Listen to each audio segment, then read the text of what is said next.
Zelensky को जिस दिन का इंतजार था वो आने वाला है। अब यूक्रेन को जल्द ही F-16 फाइटर जेट की पहली खेप मिल जाएगी।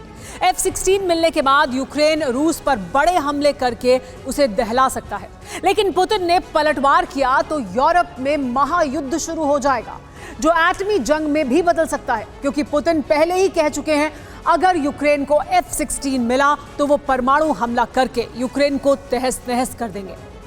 यूक्रेन को F-16 एटमी जंग का लाभ।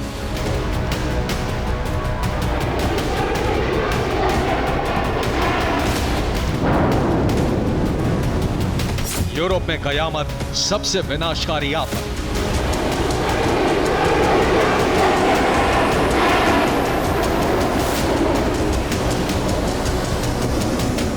और उसी आफत का नाम है F-16, क्योंकि अब F-16 यूक्रेन को मिलने वाला है।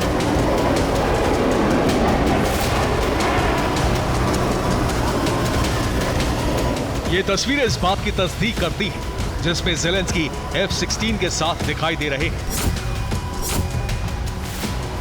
हालांकि F-16 की खेप अभी अमेरिका से नहीं आ रही, लेकिन नीदरलैंड्स और डेनमार्क ने अमेरिका के बनाए F-16 भेजने का ऐलान कर दिया है, जिससे क्रेमलिन में कोहराम मच गया है।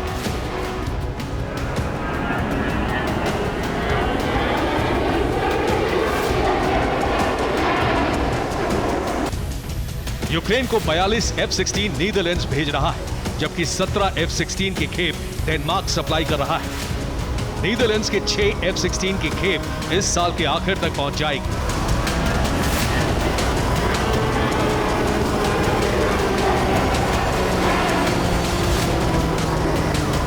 दरअसल नेदरलैंड्स डीकमीशन्ड हुए F-16 यूक्रेन भेज रहा है। हाल ही में नेदरलैंड्स ने F-16 की जगह F-35 को कमीशन किया था।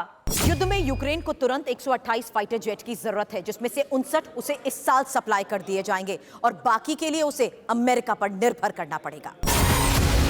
यूक्रेन को F-16 देने का फैसला काफी वक्त से लटका हुआ था, लेकिन अब F-16 भी मिल रहे हैं और उसे उड़ाने के लिए यूक्रेनी पायलट्स को ट्रेनिंग भी दी जा रही है।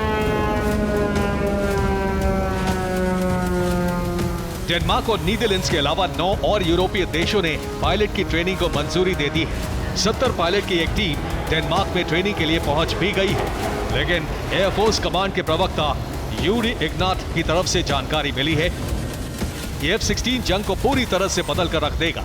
अब आसमान में यूक्रेन अपना दम दिखाएगा।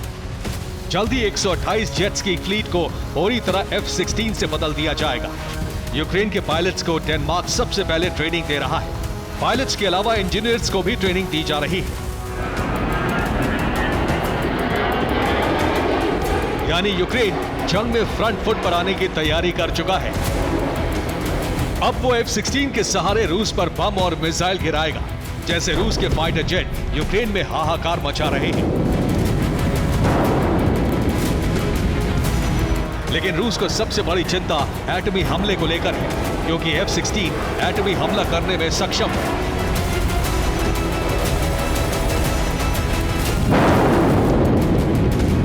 वैसे भी F-16 पर रूस के विदेश मंत्री सर्गेई लावरोव ने कहा है कि यूक्रेन को F-16 मिलने का सीधा मतलब है एटमी युद्ध की शुरुआत। इसके आने से रूस को एटम बम के इस्तेमाल की खुली छूट मिल गई है।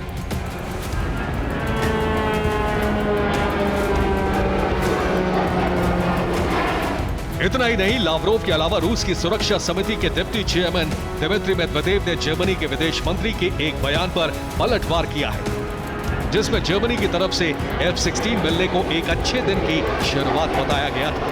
मेदवेदेव ने कहा है, यूक्रेन अपने टॉय प्लेन को ज्यादा आगे तक नहीं लेकर जाए, नहीं तो उसके अच्छे दिन पूरे दिन में बदल जाएंगे, और ऐसा पूरे यूरोप में हो सकता है।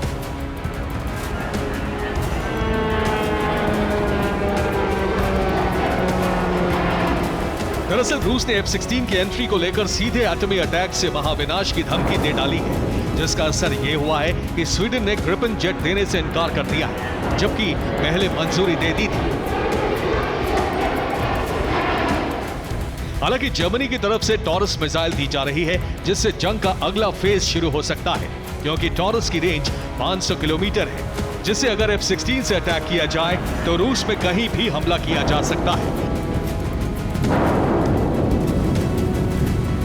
यानी एटमी अटैक की क्षमता रखने वाला F-16 जंग में गेम चेंजर बन सकता है, या फिर वो यूक्रेन का खेल भी खत्म करा सकता है, क्योंकि F-16 के अटैक का बदला लेने के लिए रूस न्यूक्लियर बम का इस्तेमाल कर सकता है।